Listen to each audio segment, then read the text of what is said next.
grabar el meeting, dándole la bienvenida a todos ustedes a nombre de la Asociación Hispana de Profesionales de la Salud en este programa en vivo, televisión en vivo con audio, La Hora del Neurólogo, dirigido por el doctor Carlos Williams y el equipo de la asociación. En el día de hoy con un panel sobre el dolor de espalda, con algunos invitados que como ustedes ven ahí, ya lo tenemos en la pantalla. Están la doctora Estela Isabel Soto, doctor Carlos Augusto Williams y la doctora Carmen Teresa Rodríguez, que es miembro también de la directiva, encargada de educación de la directiva. Así que vamos a estar tipo el teléfono. Sí.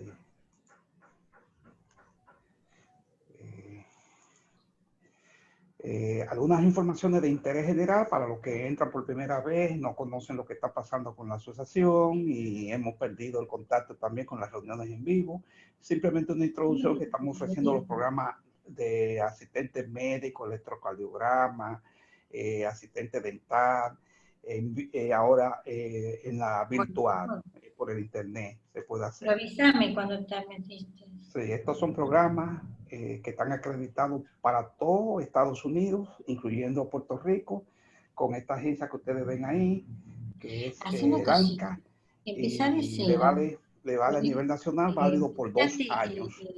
Por 2 años.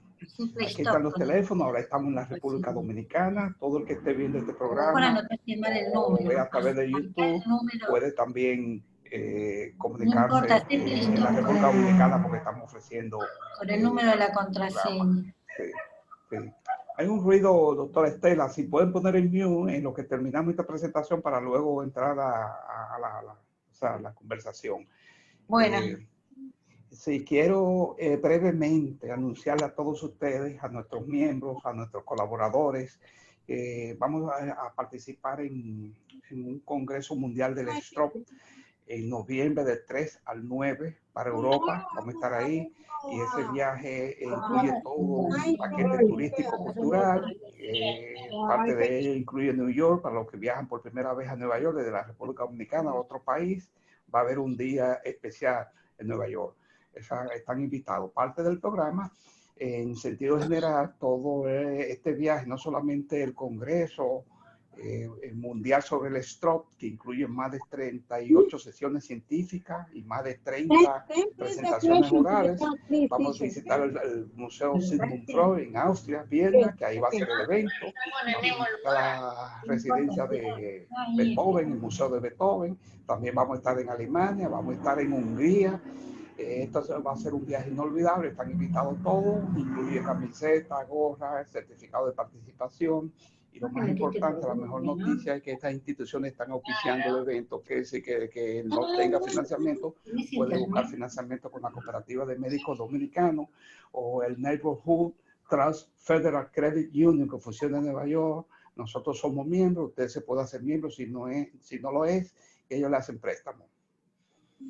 Sí. La asociación les recuerda a todos ustedes que estamos en el censo, hay tiempo de llenarlo, si no lo ha completado, o sus amistades, sus amigos, sus familiares, llenar el censo que solamente dura 10 minutos, eso está calculado, se llena por internet, se llena por correo o se puede hacer por teléfono en todos los idiomas, sobre todo en inglés, en español e inglés. Viajar es vivir, la vida es una aventura, la vida es una aventura, no es un viaje organizado, a pesar de que este viaje está organizado, pero se considera que la vida es una aventura. Es el que podemos aprovechar y están todos invitados a este Congreso Mundial del Stroke, donde es parte de una campaña que ya tenemos en Santo Domingo, y decirle que esta plataforma están ¿qué es lo que te sale? Sí. Están a sus órdenes porque estamos toda la semana, todos los miércoles con esta presentación. Doctora Estela Soto, ¿podemos dar inicio a su presentación para presentarla formalmente? Esa puede ponerla. Quiero introducir a nuestra invitada desde Argentina, Buenos Aires, la doctora Estela Soto, médico ortopedista, profesora universitaria, egresada de la Universidad de Buenos Aires.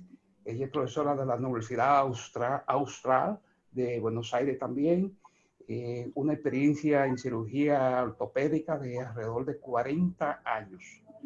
Ha estado con nosotros en Nueva York, ha dictado conferencias en congresos médicos y hoy vamos a tener la oportunidad de oírla hablando de su experiencia en el manejo quirúrgico y conservador de lo que es el dolor de espalda, lo que es la cronicidad del dolor de espalda, lumbago y todas sus características.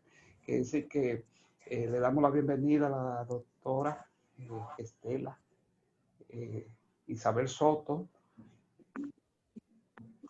Sí, en lo que ella baja su presentación y presenta la imagen, quiero darle la bienvenida a los distinguidos directivos de la Asociación Hispana de Profesionales de la Salud, la doctora Leonor Tavares, que está en la línea, Carlos Ramírez de Boston, del Lynn, Massachusetts, también entró, y la doctora ya está en la línea también, Carmen, invitada nuestra, Carmen Teresa Rodríguez, también es invitada, y a Dicerta, que dice que de nuevo para los que entraron tarde, también está desde Carolina, South Carolina, el ingeniero José Alzate, colombiano, miembro de nuestra asociación. Se no ha perdido porque se fue lejos, pero siempre de vez en cuando se comunica con nuestra asociación y nos sentimos muy contentos de que esté hoy aquí con nosotros. Sí. Doctora Estela, ¿está en la línea? Acá estoy. Perdone. Okay. Sí, estamos esperando por su... Sí, perdón. Por favor, si se nos escapan los micrófonos, pónganlo todo en mute, que la doctora va a hablar para no descontrolar los micrófonos, que estamos esperando por la doctora Estela para su... Ahí estamos. Sí, ya va a tener su presentación. Bueno, buenas noches a todos. Soy la doctora Estela Soto y ante todo agradezco al doctor Restituyo, el presidente de APSI, al doctor Williams, por permitirme integrar este prestigioso panel y compartir con todos ustedes esta presentación. Como bien dijo el doctor, yo soy médica especialista en traumatología y ortopedia, especialmente en columna, y voy a hablar del dolor de espalda, que es una consecuencia que estamos teniendo, atravesando esta pandemia del COVID-19 y nuestra repercusión en la columna, en la espalda principalmente, porque esta cuarentena, esta pandemia que nos obliga a estar en casa y a tener cambios en nuestra vida diaria, estamos en una situación forzada, realizando esfuerzos físicos que no eran tan frecuentes, además tenemos las obligaciones de la oficina en casa, y la tensión emocional que todo esto produce, esta incertidumbre social y económica que estamos viviendo, nos lleva a sentir una somatización del problema y una sobrecarga en la columna, en la espalda, que como sabemos la espalda es la región posterior del cuerpo humano y que su eje principal es la columna vertebral, que es el eje óseo, que nos permite sostenernos, mantenernos parados con equilibrio, y que como eso es tan extensa la columna, que vemos que tiene 33 vértebras y curvas y regiones, yo voy a hablar hoy principalmente del cuello, del dolor de cuello, que es el que más afecta en estos momentos. El dolor de cuello, que es la cervicalgia, y si tiene una ramificación, una distribución dolorosa hacia la cabeza, hablamos de cérvico-cefalalgia, y si es hacia nivel de los brazos, de los miembros superiores, una cérvico-braquialgia. Sabemos también que el dolor cervical en estos momentos, que estamos con estos esfuerzos repetidos, pero no solamente en estas circunstancias, es el desgaste típico de la columna por el mal uso de la columna, por la mala postura, los traumatismos leves y los esfuerzos repetidos, el levantamiento de los pesos inapropiadamente, nos lleva a lo que se denomina enfermedad por el microtrauma. ¿Qué quiere decir esto? Es la enfermedad por, digamos, la gotita de agua, que va erosionando, va sobrecargando las estructuras, hasta que se produce un proceso de desgaste inevitable que lleva unos 4 estadios que brevemente se los comento. Al comienzo, cuando tenemos estos dolores musculares, esos dolores tediosos que uno se toca la espalda habitualmente sobre la zona del cuello, por la sobrecarga por los espasmos musculares y las contracturas que se producen por la mala postura en tiempo prolongado. Esto produce un síndrome fasciomuscular característico, y esta etapa se puede denominar sobrecarga anormal crónica, porque las estructuras, los músculos están en una posición sobrecargada. Esto con el pasar del tiempo lleva a la inestabilidad de las estructuras. Es como que 2 piedritas se están rozando continuamente, ese micromovimiento produce una pérdida de tensión de los ligamentos, o sea, hay una elongación ligamentaria, hay un deterioro de los cartílagos articulares, que van a hacer que estas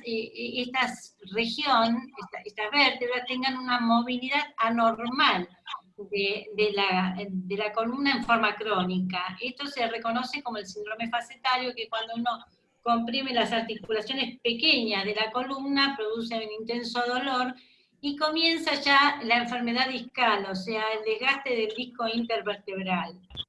Y a su vez, este micromovimiento, el organismo lo contrarresta con una fijación autogenerada, o sea, ese micromovimiento trata de limitarse con la formación de rebordes óseos engrosados y osteofitos, que son como pequeños desprendimientos óseos, que es la temible artrosis.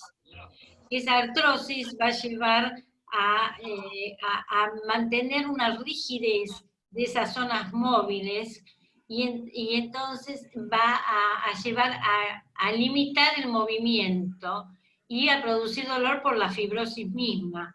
Es por eso que se pierde el movimiento, se pierden los movimientos rotatorios.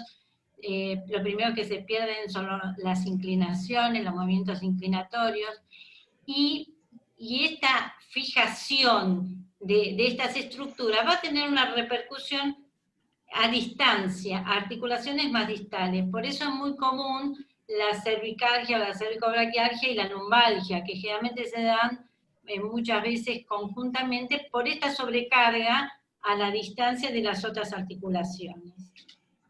Les voy a dar un pantallazo somero de cada una de ellas, cómo se diagnostica la primera etapa, que es la sobrecarga crónica anormal, que la diagnosticamos básicamente porque el paciente se queja de dolor y se palpa la contractura prolongada de los músculos.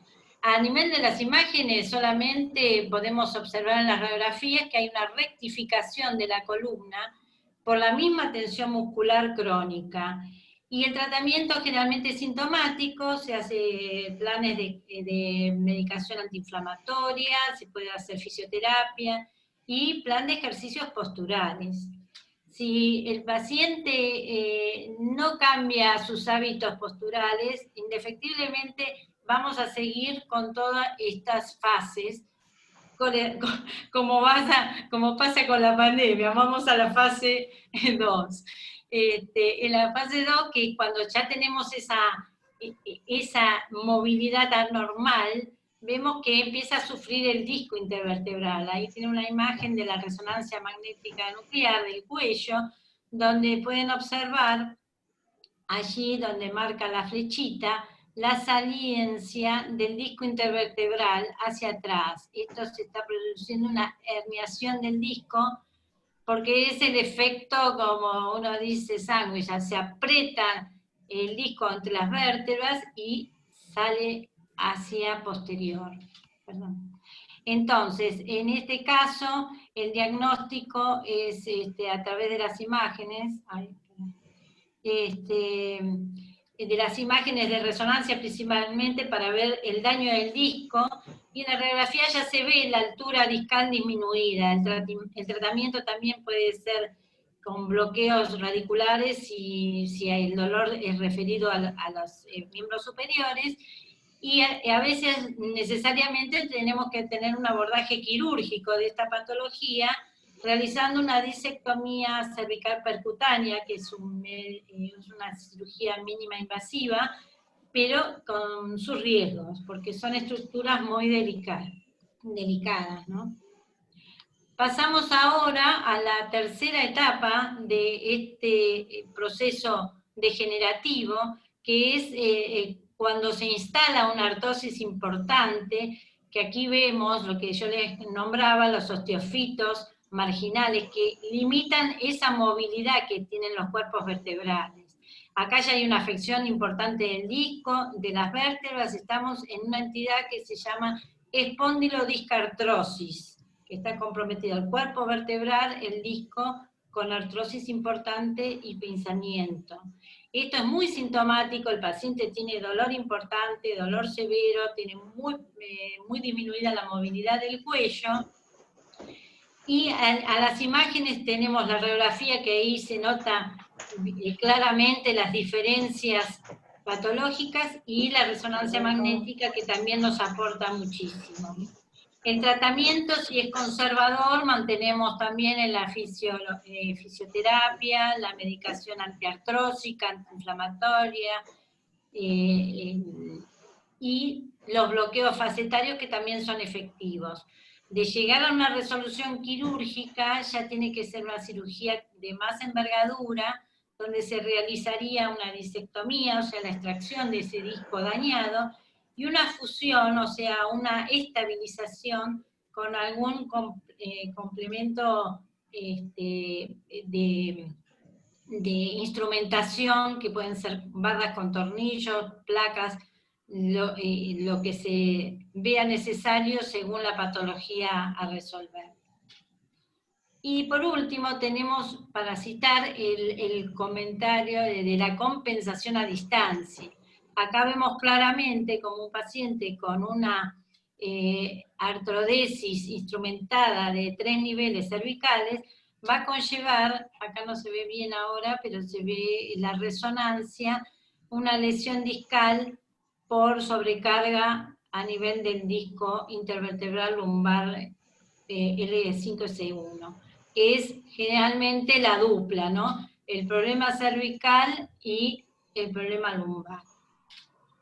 A su vez, estas patologías de las enfermedades por microtrauma tienen unas complicaciones de la columna cervical superior, que es meramente para nombrarlas, que producen cefaleas y que a veces dan cuadros confusos para el diagnóstico, y el paciente a veces hace un peregrinaje por distintas especialidades y no se puede llevar a un diagnóstico rápidamente.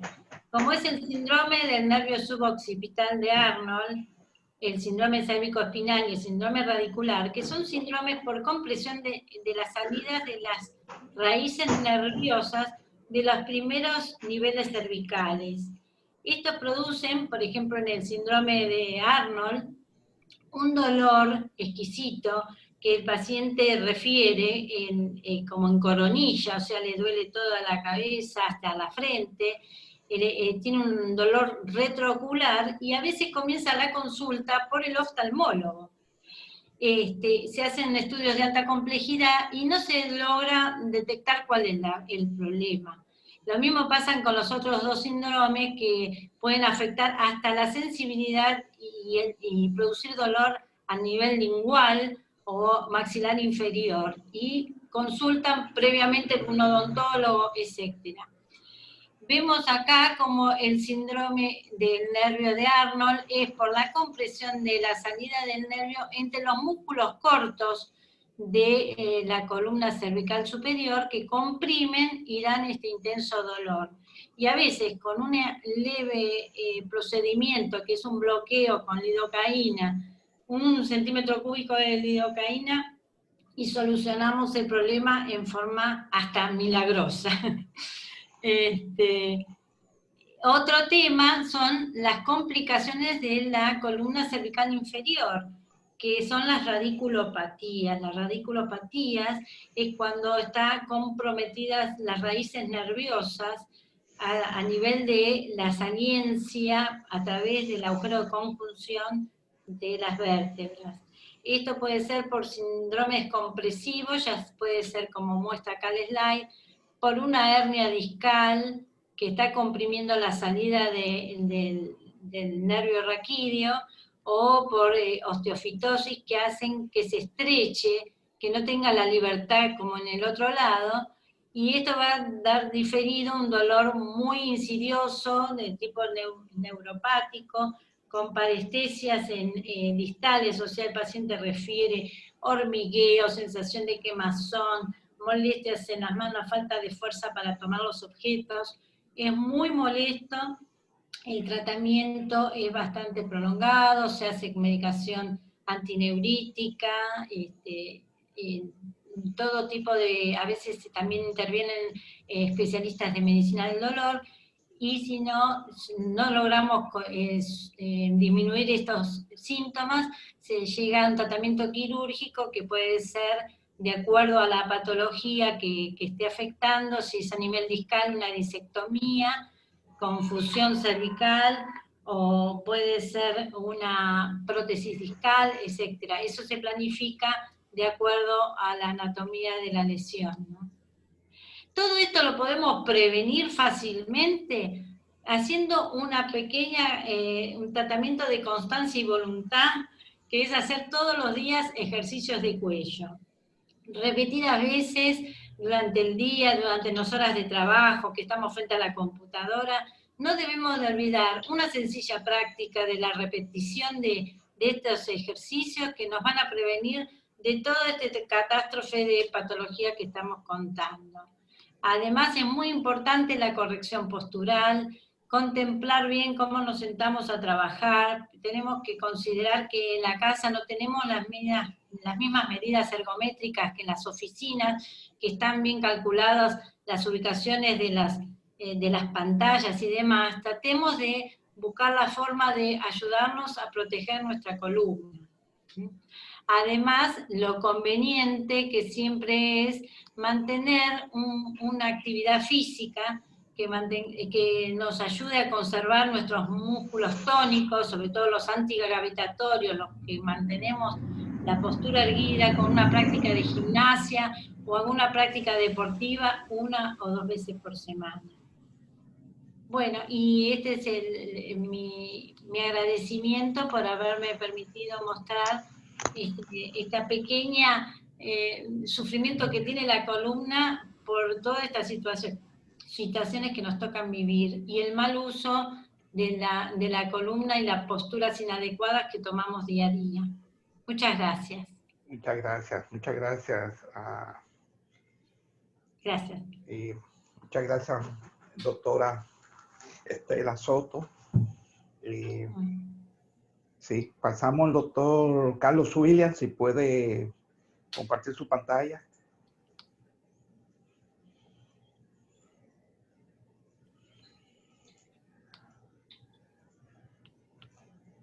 Doctor Williams, si puede abrir su micrófono, déjeme ver.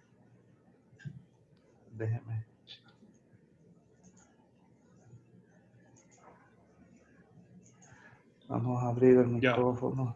Sí, adelante, doctor. Sí, ya se oye. Sí. Ok, déjame ver si puedo poner esto mejor. ¿Cómo no? Sí. Para los que han entrado y no conocen al doctor Carlos Williams, es el chairman de nuestra asociación, pero aparte de eso, pues es un médico neurólogo, especialista en neurología vascular, también es certificado en manejo del sueño, trastorno del sueño, con una gran experiencia en lo que es la prevención de los derrames cerebrales. Entonces, en el día de hoy van a hablar del componente neurológico de lo que es la molestia de la espalda, el dolor de espalda, con sus complicaciones neurológicas. Yo me permití la libertad de aprovechar el hecho de que teníamos a la doctora Soto invitada, y me atreví a tratar de conectar la intersección de la ortopedia con la neurología, porque nosotros tenemos muchas situaciones donde encontramos problemas neurológicos complicados con patología ortopédica. Claro. Okay, I need to show. Sí. Hold on.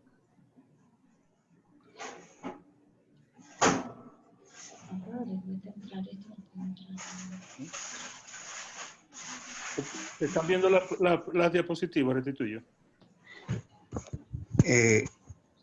Déjeme ver. Todavía no. No, es la mitad de la doctora. Doctora, por favor, si puede parar de compartir su pantalla, doctora Estela, para que el doctor William pueda entrar. Bueno, yo ya lo saqué, ¿eh? No, Ok, ahora sí, sharing. ahora el doctor William entró. Sí, ya se ve. Ahora Bueno, disculpen. Sí. No, está bien. No hay ningún Sí, problema. no se preocupe. Esa es mi primera slide. Es solamente diciéndole a ustedes que estoy tratando de hacer una inferencia entre la relación de la ortopedia y la neurología. Nosotros encontramos problemas ortopédicos y neurológicos con mucha frecuencia, desde la infancia hasta la vejez, desde el nacimiento hasta la adultez. Y como ella mencionó, los problemas que afectan al adulto con más frecuencia son los lugares de la espalda donde hay más problemas de exposición a trauma, como es la columna cervical y la columna lumbar. En mi caso, esta presentación yo la había hecho con intención de exponer muchísimas relaciones, pero no sé en esta noche si nosotros tenemos complicaciones neurológicas con pacientes que nacen con problemas de daño cerebral, niños que no pueden caminar, personas que son cuadriplégicas, personas que tienen problemas con los pies, personas que tienen malformaciones de la espalda.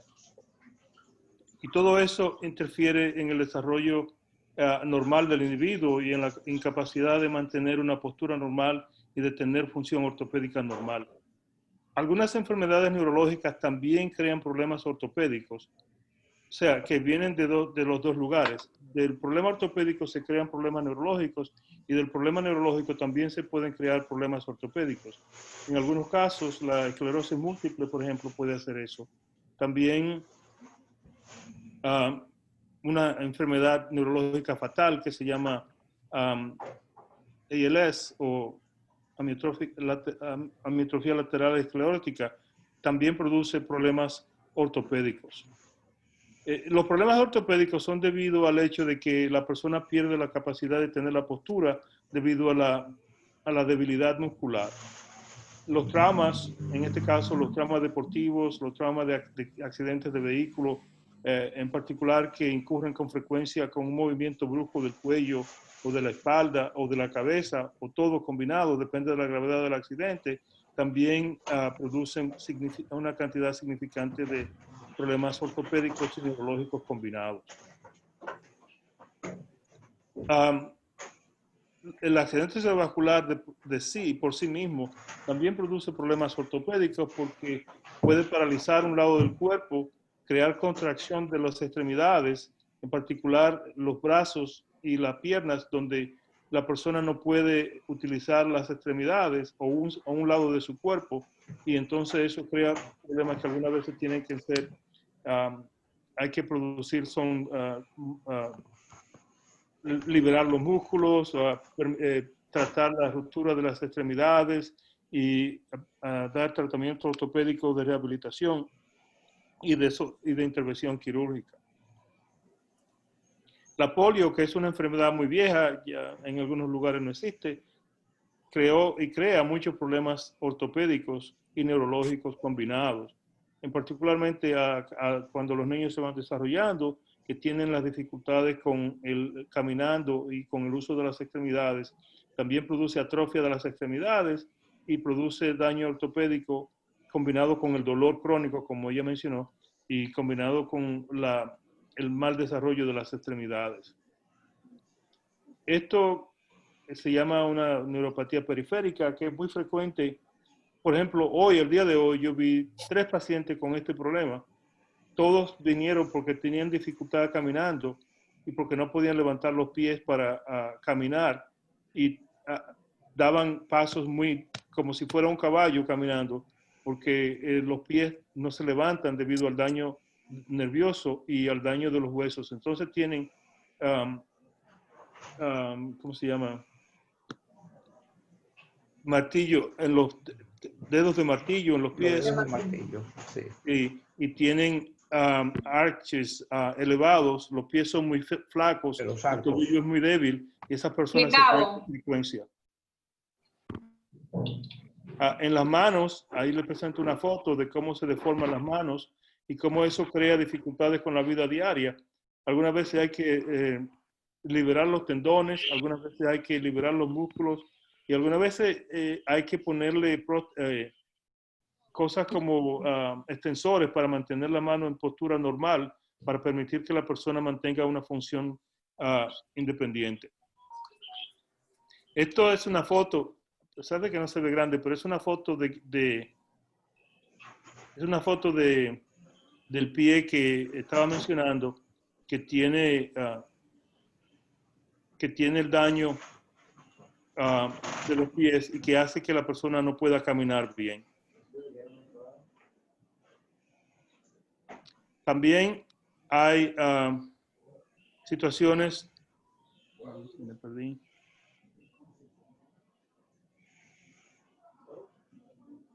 donde encontramos el daño al plexo braquial. Eso es muy famoso, la radiculopatía que ella mencionó, debido a la compresión de la raíz nerviosa a la salida de la columna vertebral y de la médula espinal, donde los nervios y los huesos se encuentran en un espacio muy pequeño y reducido, lo cual puede producir un dolor significante y limitar el uso de las extremidades. Esas son las cosas que llevan a que estos pacientes tengan un encuentro ortopédico, porque en muchos casos pueden necesitar cirugía. Si no tienen la cirugía, pueden perder la habilidad de utilizar las extremidades, y si son trabajadores manuales en particular, no pueden perder la manera de ganarse la vida porque pierden el uso de las extremidades y de las manos. Ella mostró esto, una radiografía, una MRI como esta, pero en este caso yo quiero que presten atención si se ve a este espacio donde yo tengo la flecha. Aquí lo que hay, en lugar de ser un disco herniado, es un espacio que está dividiendo la médula espinal y esto se llama siringomielia a nivel cervical. No se encuentra con frecuencia. Yo he tenido varios casos de esos y en esos casos los pacientes lo que tienen son problemas de las extremidades superiores, donde los músculos de las manos se convierten débiles y tienen como mano de simio, porque los dedos se ponen en una manera que no se pueden utilizar. Y eso también crea problemas con la sensación del calor y el frío, porque pierden esa sensación y se disocia la capacidad de función sensorial. Eso es difícil. Algunas veces hay que poner un shunt para evitar que el líquido cefalorraquidiano siga expandiendo esa cavidad, porque la médula espinal se atrofia y eso produce daño permanente. Aquí es lo que habían hablado del trauma, y estos son discos injury, resultado de trauma, por ejemplo, donde hay que operar por la inestabilidad de la columna, porque como ustedes pueden ver en este cuadro, la médula espinal está comprimida. Y si se comprime la médula espinal, entonces eso va a producir problemas de función. Yo creo que aquí se puede ver mejor en esta foto, a pesar de que yo sé la gente se queja de que es negra, pero esas son las radiografías, las MRI. Esa es lo que se ve y eso es lo que hace que nosotros mandemos al paciente a tener cirugía.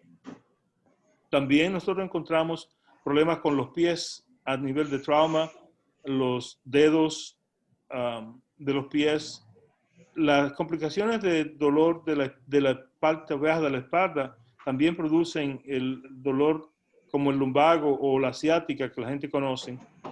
También la artritis contribuye a esos problemas la patología de la cadera, la patología, por ejemplo, complicando la diabetes y los problemas de trauma o fracturas también pueden contribuir a empeorar esta situación.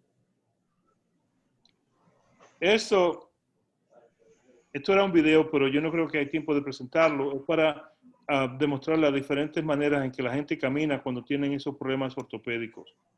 Y como la doctora dijo, ya que estamos en cuestión de tiempo, estoy abierto para preguntas. No sé si la quieren hacer ahora o al final. Restituyo decidirá eso. Okay. Sí, vamos a permitir la presentación de la doctora Carmen Rodríguez.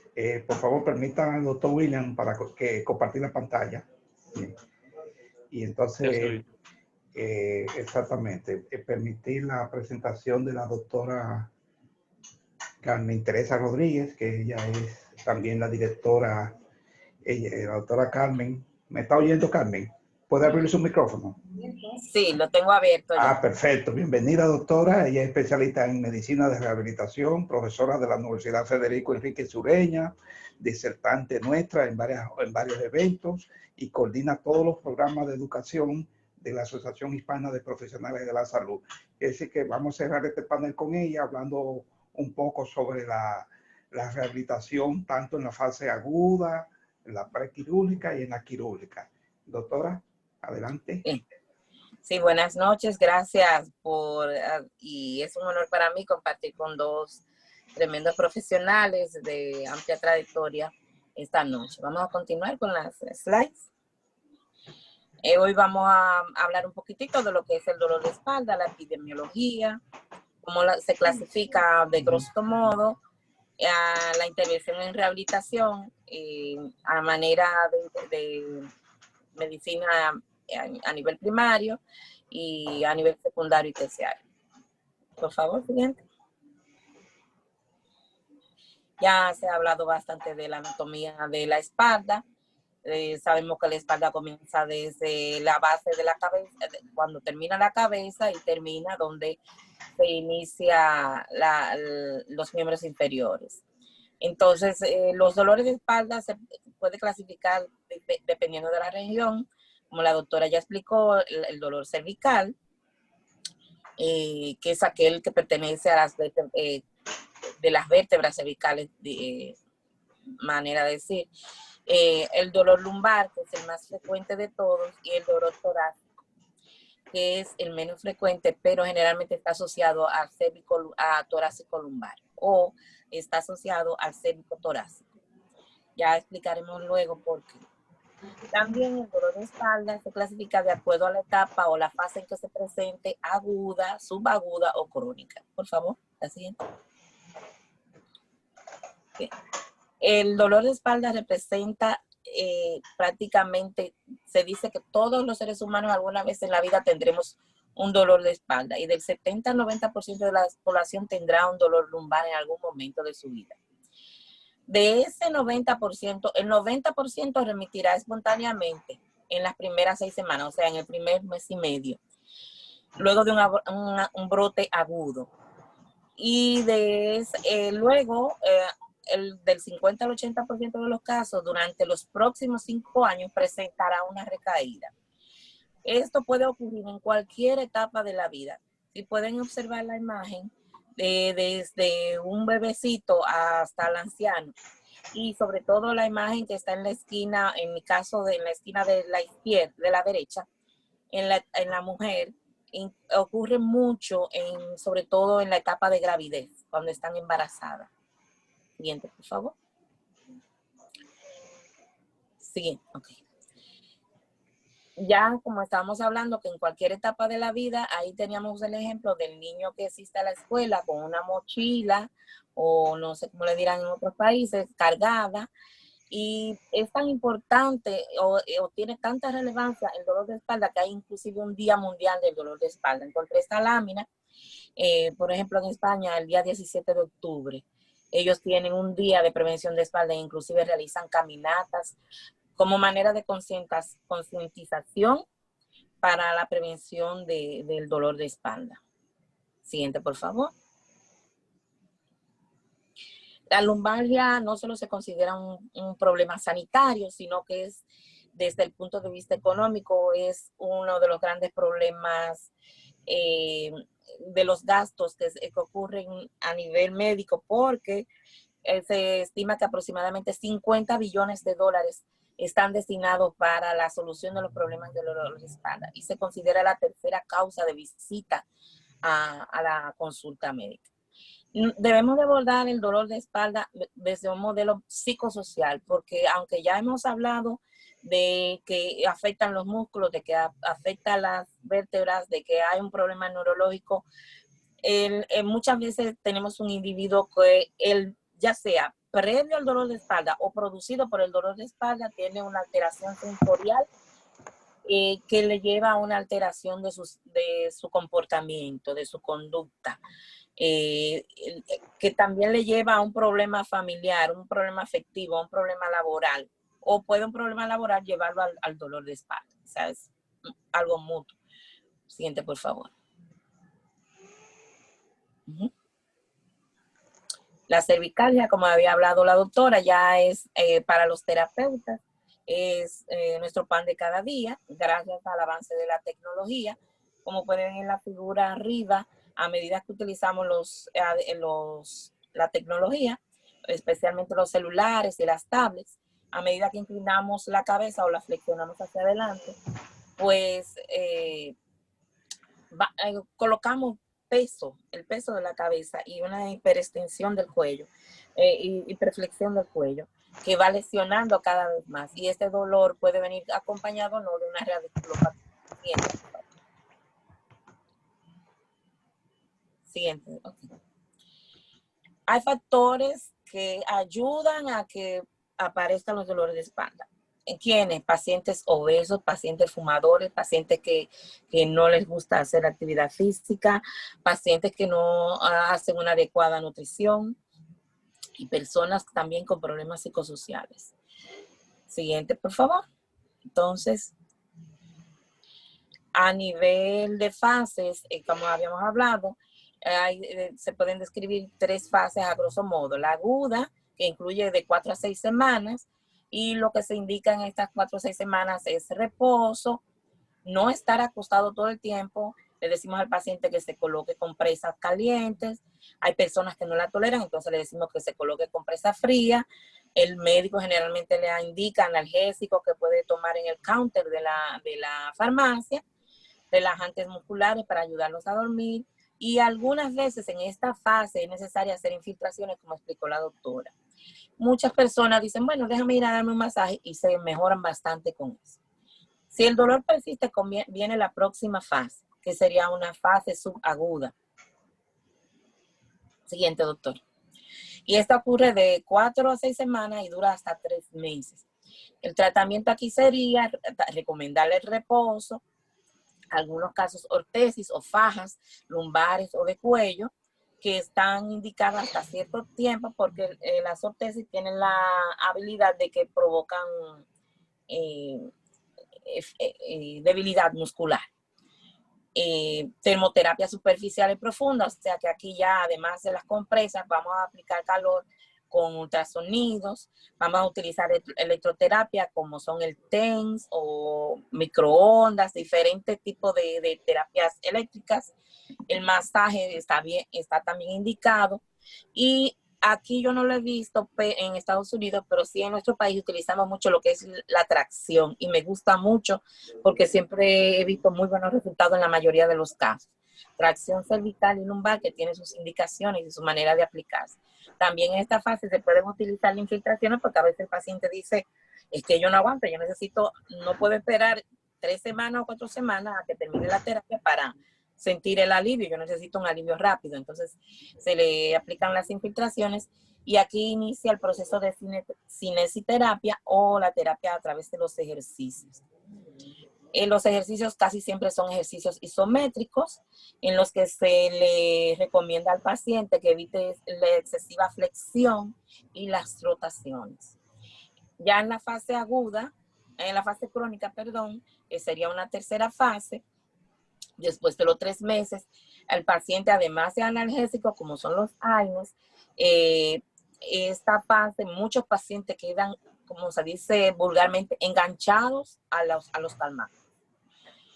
También se recomiendan los miorelajantes, las infiltraciones, el reposo, ya aquí es relativo, no podemos decir al paciente repose tanto, pero sí le recomendamos que si trabaja sentado, se levante de la silla cada 45 minutos, si realiza un ejercicio, un trabajo, por ejemplo, de construcción, el trabajo sea modificado. Y aquí también el paciente va a recibir la instrucción de la escuela de espalda.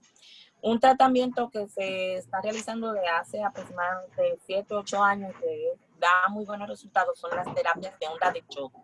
Yo llegué a aplicarla y la verdad que dieron muy buenos resultados saber hacerlo, porque es un arma de doble filo. Siguiente, por favor. Siguiente, doctor. Para iniciar el tratamiento de fisioterapia se debe de hacer el diagnóstico de fisioterapia y eso a través de una evaluación fisioterapéutica, que debemos, como en todas las evaluaciones, saber la edad, el género, pero sobre todo debemos enfocarnos en la ocupación de la persona. ¿Qué usted hace? Si la señora nos dice, no, yo soy una mamá, tengo 3 niños, me tengo que levantar todos los días, ¿y cómo usted hace lo que usted hace? Si es una persona que trabaja construcción, si es un arquitecto que tiene todo el día la cabeza inclinada, entonces eso nos da orientación de qué músculo, de qué nervio, de qué puede estar dañado, y nosotros volver a remitir al doctor y decir, doctor, mire, puede que haya otra condición afectada. Como el doctor, la siringomelia, a veces en pacientes ya de 45, 60 años, que van constantemente por un dolor de espalda. Decimos, no, que ya está comenzando la edad, pero muchas veces no se lo ha investigado. Y cuando vemos que el paciente camina en puntillas, que dice que el dolor es irradiado, que tiene una pierna más corta que otra, entonces nos da la indicación de que nosotros no solo debemos de ver la espalda como un ente único, aunque la espalda es el eje del cuerpo, precisamente debemos evaluar desde la cabeza hasta la puntita del dedo gordo del pie. Siguiente, por favor. La evaluación postural generalmente se hace con una plomada. Aquí debemos diferentes tipos de postura. No debemos de olvidar que hay que tocar al paciente. El paciente le dice, me duele aquí, pero usted tiene que tocar, sentir si hay un espasmo, sentir qué tipo de dolor es al palpar. Si no palpamos al paciente, no estamos haciendo nuestro trabajo completo. Siguiente, por favor. Y por último, la piedra angular de todo el tratamiento es la educación del paciente. El paciente hay que escucharlo y hay que hablarle. Hay que ponerse al nivel que tiene el paciente. Si es un paciente que tiene poca escolaridad, decirle con palabras claras cómo, qué y qué debe de hacer. Si el paciente realiza, yo recuerdo un paciente que teníamos que él mejoraba muchísimo durante la semana, pero llegaba lunes o martes y decía, llegaba peor cada día. Es que yo me voy a jugar golf los fines de semana. Le decíamos, pero usted no puede hacer los ejercicios de rotación. Es que yo no puedo vivir sin el golf, esto y lo otro, pero vamos a ver qué puedes hacer. ¿No le gusta nadar? Entonces, hay que, además de educarlo, concientizarlo. Por favor, la siguiente.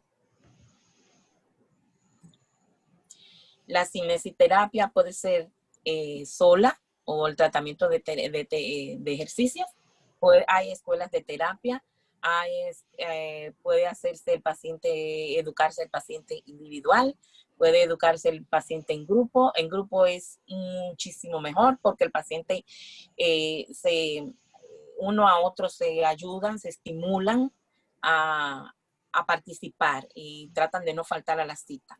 Aunque, ¿puede la siguiente, por favor? ¿Okay?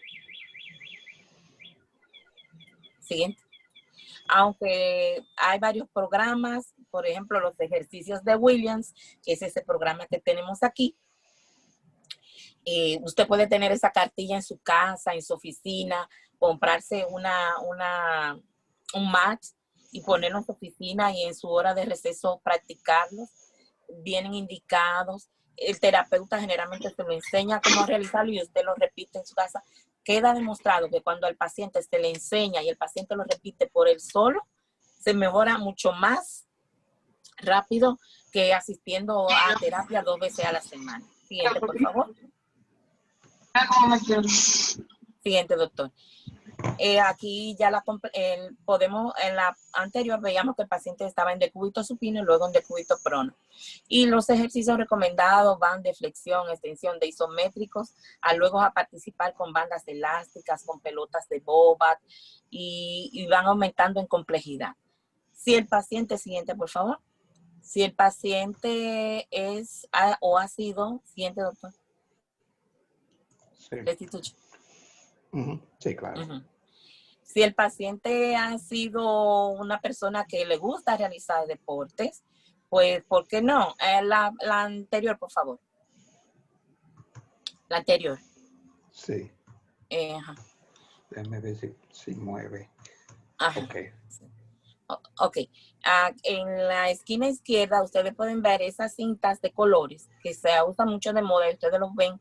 Muchos son los famosos Kinesio Tape o Tape. Ya los venden hasta en las tiendas 99. Son excelentes porque estimulan la corrección postural. Envían un mensaje de propiocepción, o sea, de cómo debe de estar localizado cada sección del cuerpo o cada articulación del cuerpo. También podemos utilizar dentro de la rehabilitación la movilización de tejido blando, movilización nerviosa. Hay personas que solo se especializan a eso. Ejercicios de control, de fortalecimiento y de control motor. Hay muchísimas técnicas con muchísimos nombres, pues, sueca, la clínica, en Argentina hay una corriente muy fuerte también, y los ejercicios de movilización articular. Siguiente, por favor, que aquí son muy frecuentes con los quiroprácticos. Pero siempre el paciente le gusta el cariñito, del calor, la termoterapia, el masaje, porque la verdad es que se siente bastante, hay una percepción cuando es tocado de una manera que se le dirige a cuál es la postura ideal que debe permanecer. Próxima. Entonces, como le estaba diciendo, RPG, natación, pilates, todas son técnicas válidas. Todo depende del gusto del paciente, de su accesibilidad, porque si no está accesible a una piscina, pero sí está accesible a un centro comunitario para ancianos, entonces vamos al centro comunitario a darle al paciente los ejercicios. Siguiente. Hay guías clínicas, hay especialidades solamente para el dolor de espalda, y el mejor ejercicio, como pueden ver en el cuarto bullet, es caminar. Es el ejercicio más importante para la recuperación de la columna lumbar y cervical en cualquier etapa. Si el paciente llega a necesitar una cirugía o no, lograr caminar es el objetivo generalmente que tiene el paciente. Siguiente, por favor. Okay. La evidencia científica ha demostrado que la rehabilitación antes y después de una cirugía es válida. O sea, además, una investigación reciente del Journal Europeo de columna, revisaron los resultados de X cantidad de pacientes que se habían hecho pauta de tratamiento rehabilitador en casa, y se demostró que el tratamiento en la casa, guiado por un terapeuta de 3 a 12 meses posterior a una cirugía, es tan bueno como el paciente que asista a un centro de terapia. Siguiente. Ya casi finalizando, la próxima, por favor. Los tratamientos deben de ser de acuerdo al objetivo del paciente. Cuando nosotros recibimos a un paciente, debemos de decirle, ¿qué usted quiere? Yo quiero volver a correr. ¿Qué usted quiere? Bueno, yo solo quiero volver a caminar, o quiero que se me quite el dolor. Y de acuerdo al objetivo que el paciente plantea, eso es lo que nosotros debemos de trabajar. Siempre impulsando a la que logren un poquito más. La evidencia científica, como ya les dije, demuestra que la rehabilitación contribuye a reducir sobre todo la discapacidad del paciente, y es simple, barata y eficaz. Es más beneficiosa que el reposo para todos los trastornos. Sí, la siguiente, por favor. Y haga lo que usted haga, lo que debemos siempre de tener en mente es que el cuerpo está hecho para moverse.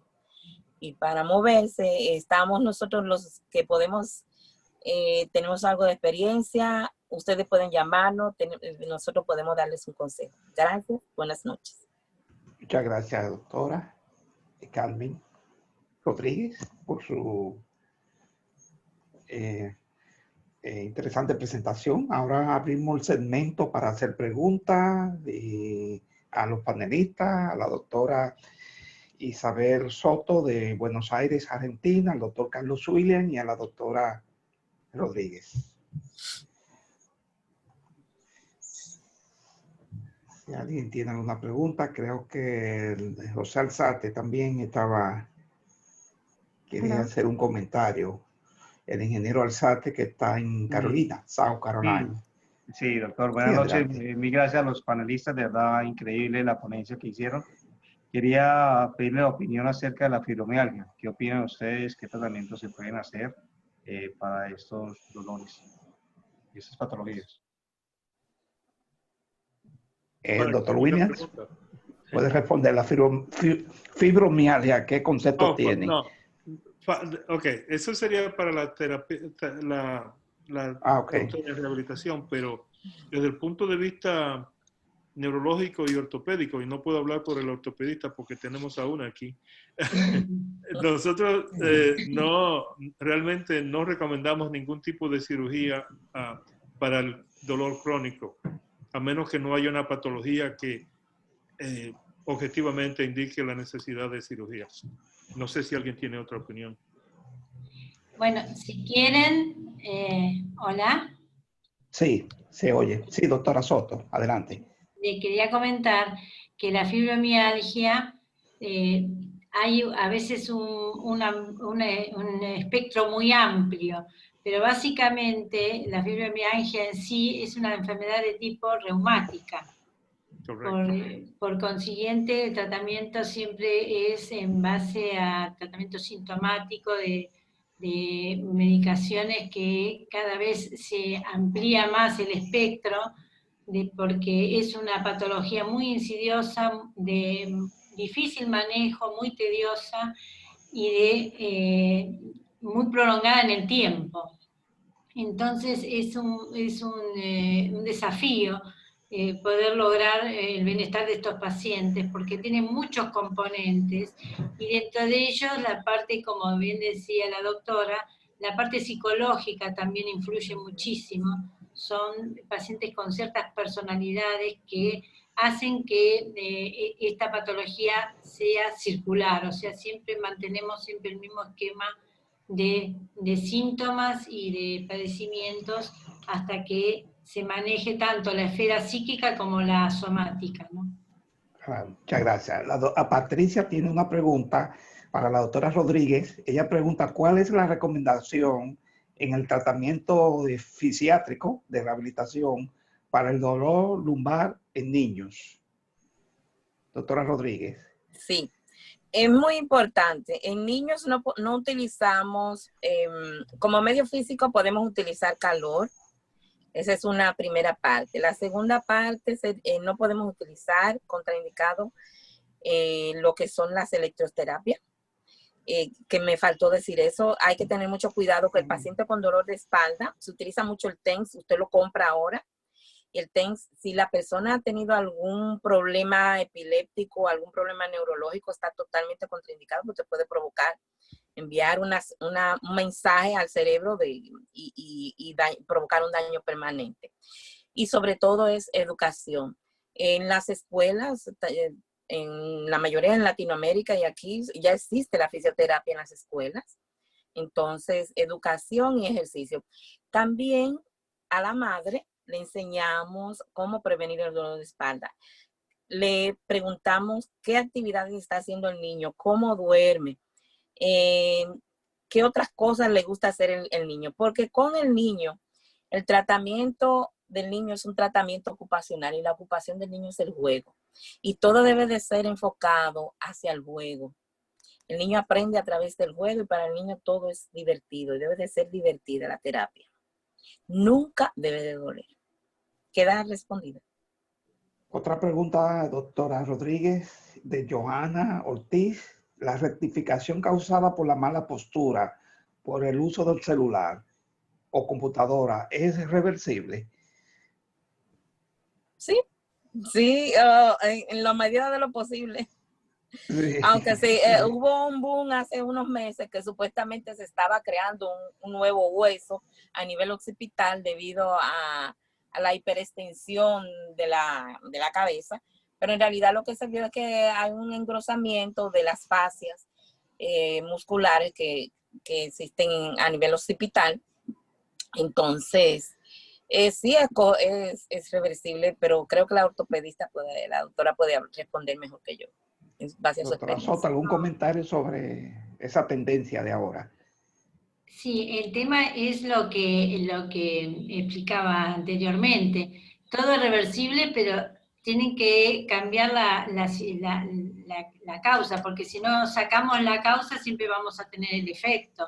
Y el efecto en tiempo prolongado va a desencadenar todos esos procesos que estuve comentando y que después va a tener unas consecuencias mayores. Con respecto al doctor Williams, yo le estaba hablando y me parece perfecto este panel que organizó el doctor Restituyo, porque en realidad son todas estas especialidades que están sumamente relacionadas, la neurología, la neurocirugía, la ortopedia, la fisiatría, y son, yo creo, cada vez más en la medicina en conjunto, y por supuesto que todos estos problemas, tanto las especialidades de ustedes y nuestras, las vemos, y está este sector de la traumatología y de la neurología, que es la neuroortopedia, que es justamente la que se dedica a alinear esas rigideces producidas por las espasticidades musculares de las patologías neurológicas tan severas como nombraba el doctor Williams, como estos parálisis cerebrales, la doctora lo habrá visto y lo ve a diario también, y que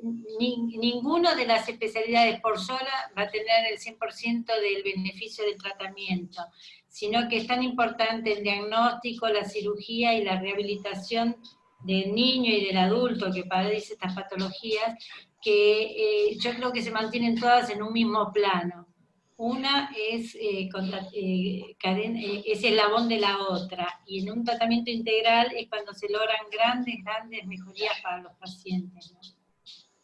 Gracias. Muy bien, doctora Soto, nos faltó un especialista. Sí, doctor Ramiro, ¿no? El médico psiquiatra. Yo sé que usted muchas veces tiene que hacer a veces de psicóloga y psiquiatra en su paciente. Doctor Ramírez de Massachusetts tiene una pregunta. Carlos, déjeme... El micrófono está apagado, si lo pueden mover o si no yo trato de hacerlo por aquí. ¿Pueden Sí, ya se oye. Adelante. Sí, gracias. Primero, buenas noches a todos los colegas, tanto para la doctora Soto de Argentina como para el doctor Williams. Y también tengo una pregunta también para la doctora dominicana, la doctora Rodríguez. Primero, la primera pregunta está dirigida al doctor William, quizás de una forma amorfa en sentido general. ¿Está pagando el hombre debido a su evolución en la situación actual que ya hemos evolucionado? Esa anatomía, neuroanatomía, seguirá evolucionando para el hombre, seguirse adaptando a las circunstancias ambientales que le ha tocado vivir. Eso es para el doctor Williams. Para la doctora Rodríguez, tengo la siguiente pregunta, y es con respecto a los compuestos vitamínicos, especialmente del complejo B. ¿Cómo ayudan a nuestros pacientes en esos dolores neuroanatómicos y en esas deformidades? Y finalmente, para la doctora Soto, los cambios climáticos, ¿cómo afectan la parte neuroanatómica? ¿Tiene que ver la parte del componente climático que nos afecta? Muchas personas se quejan más de dolor durante el invierno que durante el verano, pero es la misma patología. Y la razón de la fisiopatología es cómo pueden ayudarse esos pacientes. El cambio del clima ayuda porque vemos a los mismos pacientes con el mismo dolor cuando se cambian para una geografía caliente. Gracias a todos. Buenas noches. ¿Cómo no? Bueno, doctor Williams, comenzamos con usted, que fue la primera pregunta. Sí, no, él tiró un tiro para matar a todo el mundo, pero Sí. la respuesta es muy simple. Como todos sabemos, el hecho de que la gente haya tomado el camino que hemos tomado con la tecnología y las cosas que hacemos ahora que no hacíamos antes. Mi audio está detenido, no escucho nada. El micrófono está abierto. Aquí se oye, es allá. No, está bien. Se está oyendo. Sí, se escucha bien. Aquí se oye bien. Aquí se oye bien. Tiene que ser el micrófono suyo, Gustavo. Sí. Se escucha. Hello. Sí, adelante, doctor Williams. Gracias. El problema de la evolución, de la adaptación de la especie con las actividades modernas, eso va a crear más problemas de lo que nosotros nos imaginamos.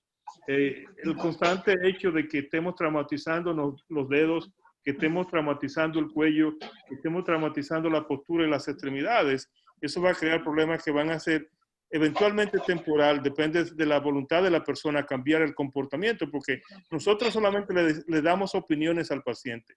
El paciente es quien tiene la decisión de cambiar el comportamiento, y si el paciente no decide cambiar el comportamiento, nosotros no vamos a poder afectar la conducta del paciente ni los resultados del tratamiento. Gracias. Doctora Soto, la pregunta suya. Doctor Restituyo, tengo una pregunta para el doctor Carlos. Sí, Karen, sí, cuando ella termine. Sí. Karen Leiva, cuando termine la doctora Rodríguez de responder. Doctora Soto, ¿me oye? Sí, cómo no. Sí, puede responder la pregunta muy interesante sobre el cambio de temperatura. Claro. De clima. El clima influye sobre todo cuando son climas extremos. Sabemos que en el organismo tenemos receptores, los varoreceptores, que son receptores para la presión y receptores para, digamos, que perciben las interferencias climáticas, y los procesos como la artrosis, que es una enfermedad degenerativa crónica, en el cual el frío es contraproducente. El frío en general, sabemos bien el lema que dice cuando el paciente se levanta y tiene mucha artrosis, tiene la rigidez y dolor matutino, y cuando entra en calor, esos dolores se disipan. Es porque el frío ayuda a la contractura muscular, y la contractura muscular aumenta el dolor articular. Entonces, obviamente el frío es un factor desfavorable para estas patologías crónicas. La misma contractura hace que se compriman más los cartílagos articulares, se desencadena un proceso de inflamación que reagudiza el estado crónico inflamatorio. Por supuesto, los climas cálidos favorecen más a la movilidad y a la elongación muscular, y eso a un mejoramiento de estos receptores. Me parece que... Sí, gracias. Doctora Rodríguez, la respuesta suya. En cuanto al uso de complejos de vitamínicos, vitamina B, miren, los pacientes ya vienen con su maleta de cultura, como dice uno, con su carga cultural. No podemos contradecir siempre al paciente. El paciente generalmente tiene la mejor idea de lo que cree que le conviene. Uno lo orienta, y si él decide que quiere hacerlo, pues quiere hacerlo. Hoy la medicina es holística, ya no es la medicina tradicional. Entonces, si él sienta que se mejora, pues ¿por qué no? No podemos estar cerrados, y además tenemos que entender que cada persona es única y que cada proceso es también único. Así que, ¿por qué? Si el paciente lo quiere, sí. Bueno, Karen tiene una pregunta, la señora Leiva. Sí, buenas noches a todos y muchas gracias, doctor Restituyo. Primero, felicitarlos a todos por las conferencias, fueron sumamente provechosas y mucha información de calidad. En mi caso, yo soy médico y soy paciente al mismo tiempo. Yo tuve un accidente en el que sufrí una luxofractura C de Weber en el tobillo y un año después de eso me diagnosticaron también una hernia lumbar entre L4 y L5. A raíz de toda esa situación, pues he ido todo el proceso de rehabilitación, manejo el dolor, etcétera. Pero también tengo otro problema porque soy alérgica a los AINES. Entonces, el manejo del dolor en mi caso ha sido una cosa sumamente difícil y durante todo el proceso, ya en este punto, después de haber intentado prácticamente casi todo, mi neurocirujano y mi podiatra me sugirieron el uso de acupuntura como una posible solución al nivel de dolor que yo tengo en este momento.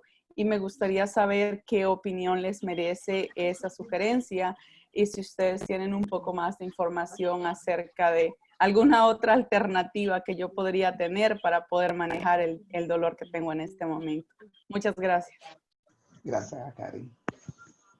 Doctor Williams, ¿quiere comenzar? Sí. Gracias, Restituyo. Tú siempre me consideras primero. Yo no sé si la doctora tiene un neurólogo envuelto en el caso de ella, pero yo aconsejaría, si ella no tiene uno, que considerara consultar a un neurólogo con relación a las alternativas de tratamiento para el manejo del dolor crónico. En este caso, el dolor crónico es un problema diferente del dolor agudo, se maneja de manera completamente diferente y se usan medicamentos completamente diferentes. Hay muchas alternativas. Esa es la primera cosa. Yo no voy a recomendar nada en particular. Como dijo la doctora, la fisiatra, la doctora, yo creo que al paciente no se le dice lo que debe de hacer. Yo le doy mi opinión y le doy consejo y dejo a la gente que decida. Con la relación a la acupuntura, la pregunta es, ¿funciona la acupuntura? Sí, funciona. ¿Va a funcionar 100%? No funciona, nada funciona 100%. Pero en una situación de dolor crónico, lo que estamos negociando es disminuir la disfunción y el dolor para permitir la funcionalidad de la persona, aunque tenga que comprometerse a sufrir un poquito de dolor y un poquito de mejoría. O sea que si usted tiene un dolor que es 100% y se lo ponemos a 50%, usted va a tener que negociar la diferencia y tratar de mantener una función física activa que luego va a continuar a ayudarlo progresivamente. No sé si eso ayuda a la respuesta. Sí, muchas gracias. Gracias, muchas gracias. Tenemos en la línea desde Lima, Perú, a la doctora Pela Rosemón. Doctora, bienvenida. Si alguna salutación, algún comentario que usted quiera hacer. Y gracias por venir. Si puede, su micrófono está apagado, si lo puede quitar, pues a confianza. Y le agradecemos la participación en el día de hoy en Lima. Buenas noches a todos. Muchas gracias por las palabras. Lastimosamente estaba tan ocupada que me olvidé que había una diferencia de 1 hora en la hora de Perú y Nueva York. Wow, sí, sí. Perdí la introducción totalmente. La próxima vez sería mejor. Vamos a comprometerla, vamos a invitar para que sea una presentadora. De esa manera no se le va a poder olvidar. Sí, no, la diferencia de hora hay que aclararla siempre, más con Perú, Colombia, que tiene 1 hora hacia atrás o atrasada. Sí. Santo Domingo y Nueva York estamos bien porque estamos ahora igual. ¿Alguien quiere hacer otro comentario o pregunta ya para finalizar nuestra Doctor Restituyo, no se le olvide mi pregunta. Adelante, perdón, que no le estaba viendo. Adelante usted. Sí, puede hacerla. Adelante. ¿Quién fue que habló, Karen? Patricia, ¿fue usted que habló? ¿Alguien te escribió la pregunta, Restituye? Sí, Patricia, doctor Restituyo, puede hacer, es Patricia que habla. No, es Isabel Hernández.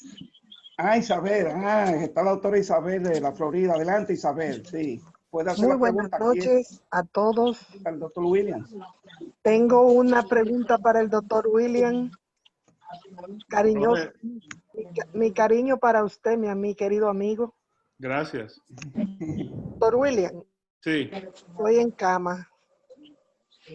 ¿Qué pasa? Tengo problemas. Le mandé el estudio para que me diga algo que debo de hacer, porque ya tengo opiniones de neurólogo, cirujano de la columna. Uno me dicen que me opere, otro me dicen que no. Entonces yo le estoy llamando a preguntarle.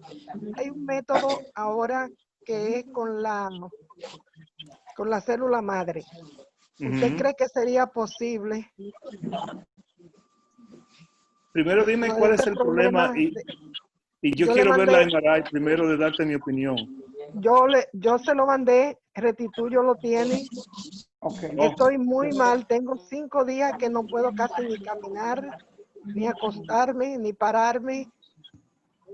¿Y cuál es el problema? Okay. Primero fue cuando yo estaba cogiendo el Foreign. Ajá. En el hospital yo tuve un accidente, me cayó un abanico en la cabeza, me lesionó la cervical. Me hizo una luxación y de ahí me salieron 4 hernias. Wow. Pero ahí ya un poco estoy mejor. Okay. Ahora tuve un accidente de carro el año pasado y me hizo 2 hernias en la lumbar. Wow. Pero el dolor es sumamente fuerte, no puedo tomar calmante ninguno. Mira, te voy a decir una cosa. Yo te voy a dar mi teléfono para que tú y yo tengamos esta conversación en privado. Ok. Exacto. ¿Te acuerdas de mí? Sí. ¿No tienes un lápiz y un papel?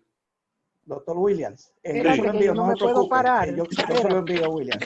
No hay problema. El doctor Williams, ella te pregunta que si te acuerdas de la doctora Isabel, ella es fundadora del APSI. Sí, ella es macorizana, para que te recuerdes de ella, la macorizana. Okay. ¿No te acuerdas que yo era la que iba a darle los masajes a tu esposa? Ajá, gracias. Sí. Ay, mi madre. Muchas gracias, Isabel. Yo te envío los contactos.